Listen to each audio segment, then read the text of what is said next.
मेरे मन मंदिर के आराध्य प्रातः स्मरणीय परम पूज्य गुरुदेव जी, सूरत आश्रम से पधारे हुए मेरे परम श्रद्धेय श्री साहिब जी, परम अर्चनीय वंदनीय मंचासीन समस्त संत गुरुजन, साध्वी बहनें, सत्संग प्रेमी सज्जनों, शक्ति और भक्ति की स्रोत मेरी माता और बहनों और मुन्ने मुन्ने प्यारे प्यारे बच्चों,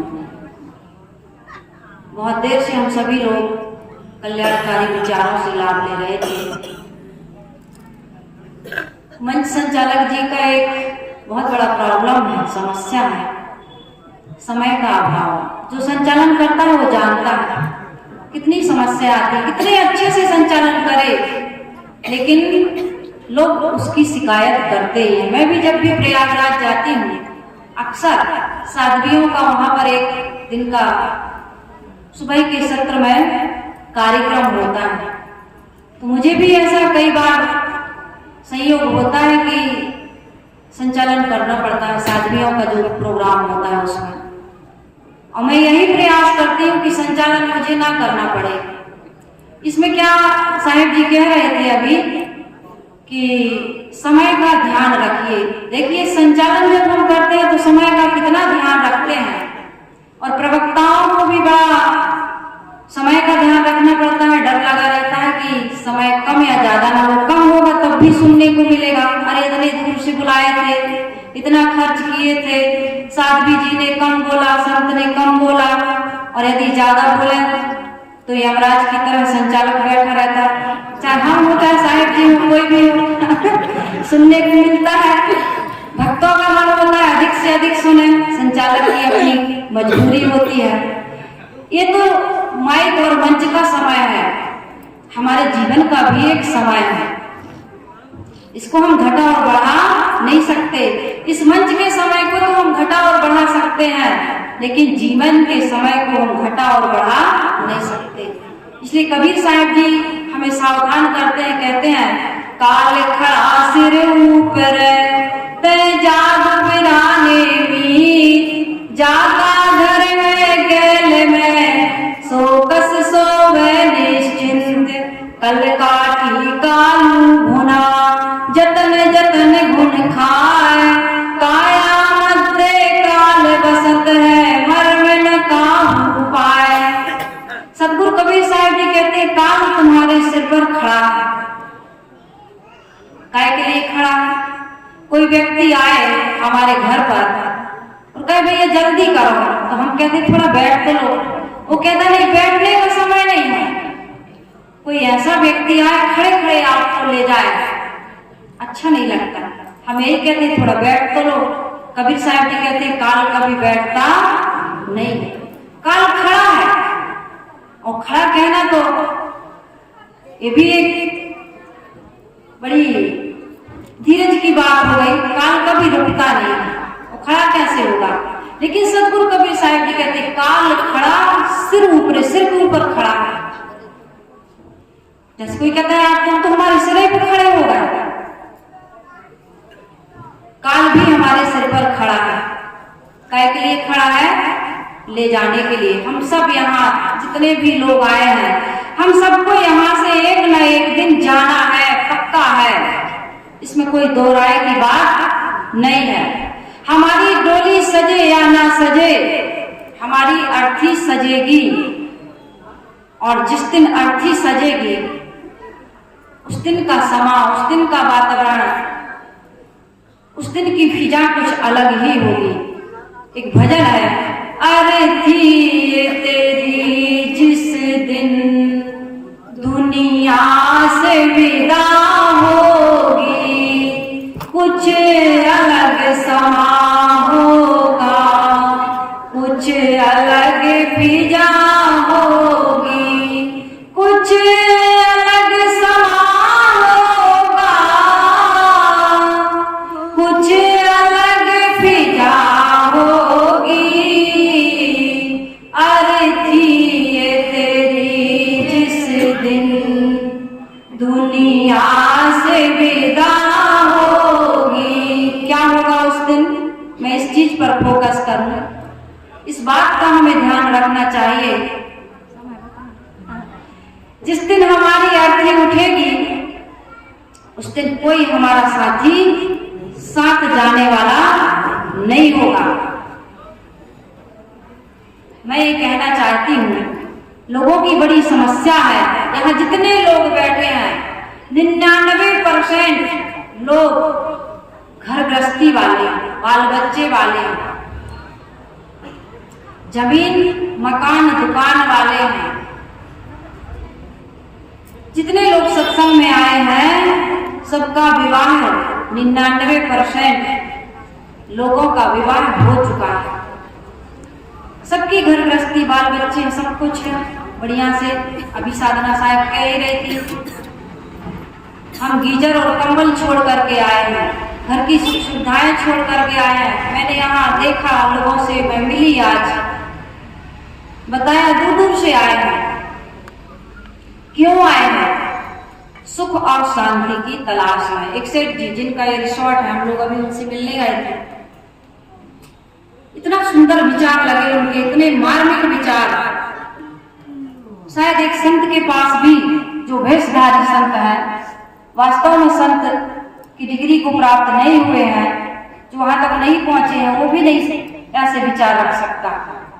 उन्होंने कहा जीवन में सब कुछ है लेकिन शांति नहीं, और वो शांति ना मठ में है, ना मंदिर में है, न तीर्थ में है, न व्रत में है, न उपवास में है। कई महापुरुषों के नाम लिए और उन्होंने कहा कि इन्होंने बहुत भटकाया जनता को, और इसका पाप ये जनता को नहीं लगेगा, ये भटकाने वालों को लगेगा। शांति कहाँ है? हमारे गुरुदेव जी कहते हैं, कल मैंने सुनाया था आपको, एक दूसरी कविता में गुरुदेव जी कहते हैं, शांति का पथ चाहे को नित छोड़ना है, बाहरी भड़दौड़ से मुख मोड़ना है। बात यह सबकी समझ में आ भी जाती, पर विषय की आदतें उनको न चाहती। शांति का पथ क्या है? त्याग। जो जितना त्याग करता है उतना शांति पाता है। और त्याग हमारी मजबूरी पूर्वक नहीं होना चाहिए, त्याग स्वेच्छा से होना चाहिए, अपनी सर्वसम्मति से होना चाहिए। ऐसा नहीं नारी मरे घर संपत्ति नासी, मुड़ मुड़ाय भय सन्यासी। ऐसे सन्यास लेने से, ऐसा वानप्रस्थी होने से शांति मिलने वाली नहीं है। घर में पत्नी नहीं बोलती, पत्नी मन की नहीं है, पति मारता है, शराब पीता है, बाल बच्चे कहे में नहीं है, घर में संपत्ति नहीं है, कोई विपत्ति आ गई, कोई दुख आ गया, घर में कोई मर गया, तो कहते यार इससे अच्छा है चलो साहिब के आश्रम में चलते हैं, साधु हो जाते हैं, साध्वी हो जाते हैं। तो जीवन में कोई उन्नति या प्रगति नहीं होगी, शांति नहीं मिलेगी। शांति कैसे मिलेगी? कबीर साहिब जी कहते हैं, त्याग करन है सबन को, बचत न कोई दिखाए, चाहे तजे दुख भोग के, चाहे प्रथम हटाए। अभी नौजवानों को, युवक को, युवती को ये भ्रम है कि संसार में सुख मिलेगा या शांति मिलेगी, संतुष्टि मिलेगी या तृप्ति मिलेगी। और इन लोगों को मैंने इसलिए कहा 99% जो बैठे हैं यहाँ, संसार के भोगों में ना तो सुख ही मिला ना शांति मिली। अब प्रयास कर रहे कि सत्संग में जाएं, साधु संतों के पास जाएं तो शायद शांति मिल जाए। यही तो हम सबका प्रयास है ना। शांति की खोज में हम दर दर भटकते हैं लेकिन शांति मिलती नहीं है। शांति घर में नहीं है, वन में नहीं है, शांति हमारे मन में है। हमारा स्वरूप ही शांत स्वरूप है लेकिन मन में विकार आ गया, इसलिए मन के विकारों को धोते रहो। जो व्यक्ति मन के विकारों को धोता है, मोह माया और आसक्ति को जीत लेता है, उसका जीवन सुखी हो जाता है। मैंने हमेशा कहा कि किसी चीज को छोड़ने की आवश्यकता नहीं है, किसी प्राणी और पदार्थों को छोड़ने की आवश्यकता नहीं है, उसकी आसक्ति, उसके मोह ममता को छोड़ने की आवश्यकता है।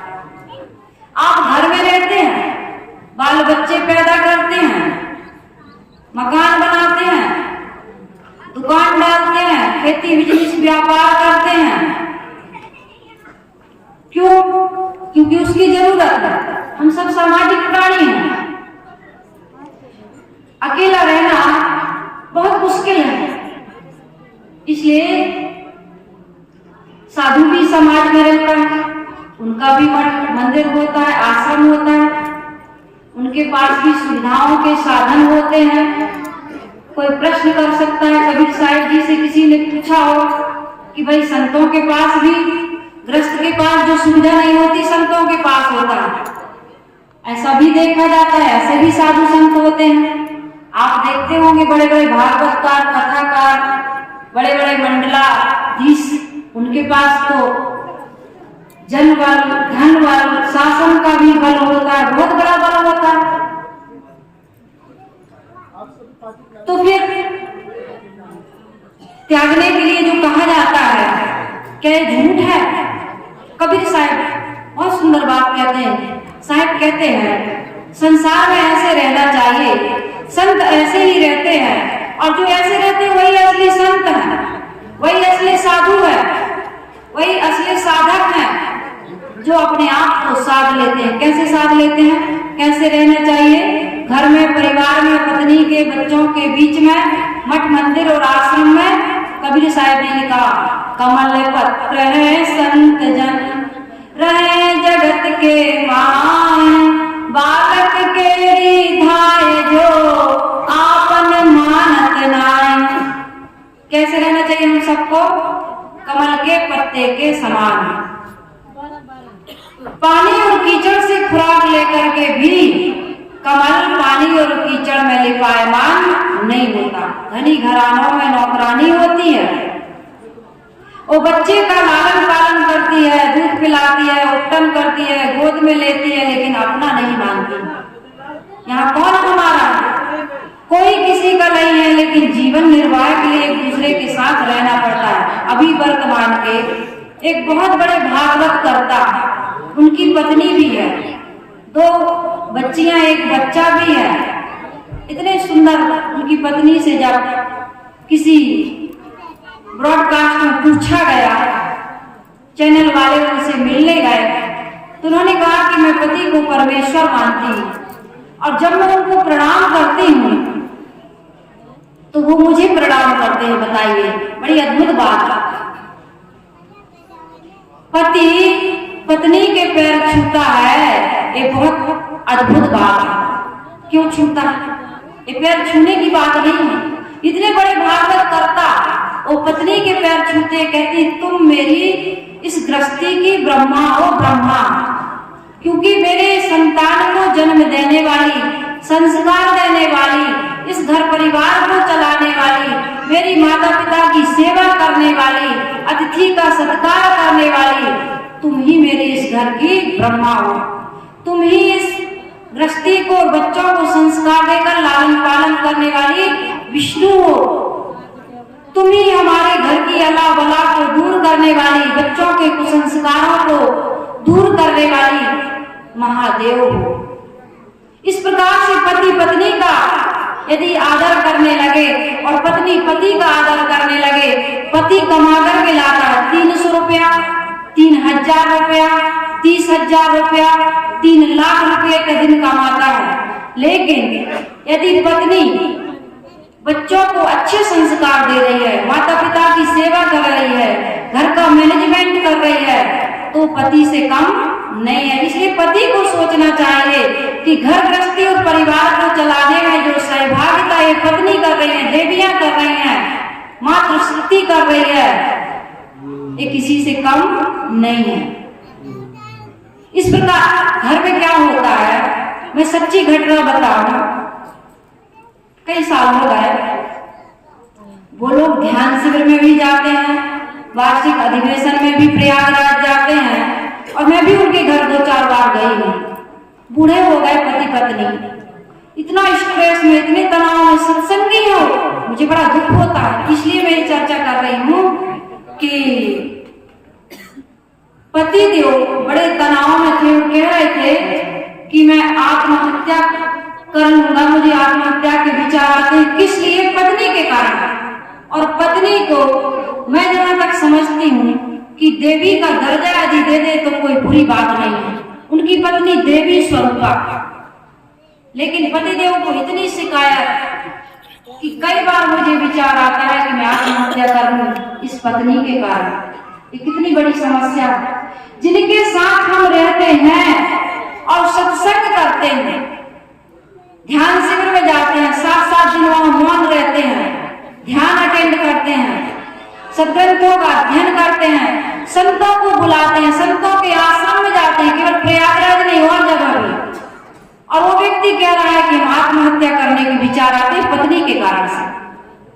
और पत्नी कोई इस प्रकार की नहीं, छोटी सी बात है, कुछ ये छोटी छोटी बातें हमारी जिंदगी में हुआ करती हैं। एक व्यक्ति समझदार है, एक व्यक्ति नादान है। संसार ऐसे ही तो चलता है। किसी घर में पत्नी समझदार होती है, किसी घर में पति समझदार होते हैं। प्रकृति की ओर से, भगवान की ओर से, इस संसार के नियम की ओर से, विधान की ओर से, हमारे प्रारब्ध की तरफ से, हमारे पुरुषार्थ के बल पर कुछ ऐसे संयोग बन जाते हैं। इन कमजोर बुद्धि के लोगों के साथ हमें सामंजस्य बैठा करके समझदारी पूर्वक यदि प्रेम से हम जीवन यापन करते हैं, इससे बड़ी कोई साधना नहीं है, इससे बड़ी कोई समझदारी नहीं है, इससे बड़ा कोई सत्संग नहीं है। कहाँ मिलेगी शांति? आप आश्रमों में जाकर के देख लीजिए, तीर्थों में जाकर के देख लीजिए, व्रत करके देख लीजिए, उपवास करके देख लीजिए, कहीं भी जाकर के देख लीजिए। यदि जो व्यक्ति सह नहीं सकता है, अपने आप को सह नहीं सकता है, वह व्यक्ति शांति नहीं पा सकता। जो त्याग नहीं कर सकता वह व्यक्ति शांति नहीं पा सकता। इसलिए जीवन को साधिए, सहना सीखिए, समझदारी पूर्वक जीवन जीना सीखिए। नहीं तो ये कहना, सुनना, बोलना, पढ़ना, लिखना सब बेकार चला जाएगा।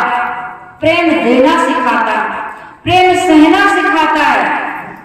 प्रेम कहता है उसके बिना मैं कुछ नहीं, और मोह ममता आसक्ति कहती है मेरे बिना वह कुछ नहीं। इस छोटे से फर्क को समझिए। जहां मेरे बिना वह कुछ नहीं है अहंकार है, और जहां उसके बिना मैं कुछ नहीं है प्रेम है। ऐसा प्रेम प्रदर्शित करिए। हम गुस्सा को दिखा देते हैं, अहंकार का प्रदर्शन कर देते हैं, काम आता है, क्रोध आता है, लोभ आता है, उसका प्रदर्शन करते हैं। कभी प्रेम का भी प्रदर्शन करिए। मार्केट में जाते हैं, बाजार में जाते हैं, कहीं जाते हैं, पत्नी के पसंद का, माँ की पसंद का, पिता बूढ़ा हो गया उसकी पसंद का कुछ सामान लेकर के आइए, उसको खिलाइए, उसको दीजिए। आई लव यू कह देना मात्र प्रेम नहीं है। आज फैशन में बहुत चल रहा है। और पत्नी यदि पति को खुश रखती है तो पसंद का उसके भोजन बना दीजिए, उसकी पसंद से बात करिए, उसकी पसंद का काम करिए और घर को स्वर्ग बनाइए। तभी हमारे जीवन में सुख, शांति, उन्नति और प्रगति के द्वार खुलेंगे। गोस्वामी जी कहते हैं जहाँ सुमति तहाँ संपत्ति नाना, जहाँ कुमति तहाँ विपत्ति निधाना। कुमति को त्यागे। अभी विभूति साहब जी कहती सकलो दुर्मति दूर करो, तभी अच्छा जन्म बनेगा। ये अच्छे मकान से अच्छा जन्म नहीं बनता, अच्छे मानव जीवन को पाकर के भी अच्छा जन्म नहीं बनता, अच्छे कर्मों से अच्छा जन्म बनता है। मानुष तेरा गुण बड़ा, ये मांस न आवे काज, हाड़ न होते आवरण, और त्वचा न बाजन बाज। यदि आपको मेरे विचार अच्छे लगते हैं, मेरा एक चैनल है कबीर आश्रम देवरी, इतना लिखेंगे या साथ भी सुमेधा, आप इन विचारों को सुन सकेंगे। कबीर बीजक डाला हुआ है, कहत कबीर जो भजन है उनका अर्थ डाला हुआ है, और भी विचार डाले हुए आप लोगों ने बड़ी शांति के साथ, बड़ी एकाग्रता के साथ, बड़ी जिज्ञासा के साथ मेरे विचारों को सुना। यह आपका सबसे बड़ा उपहार है मेरे लिए। आपके प्रेम को, आपकी श्रद्धा को नमन करते हुए मैं अपनी वाणी को यही विराम दे रही हूँ। एक बार दोनों हाथ ऊपर उठाकर, और मेरे विचारों को जो मानेगा वही हाथ ऊपर उठाएगा।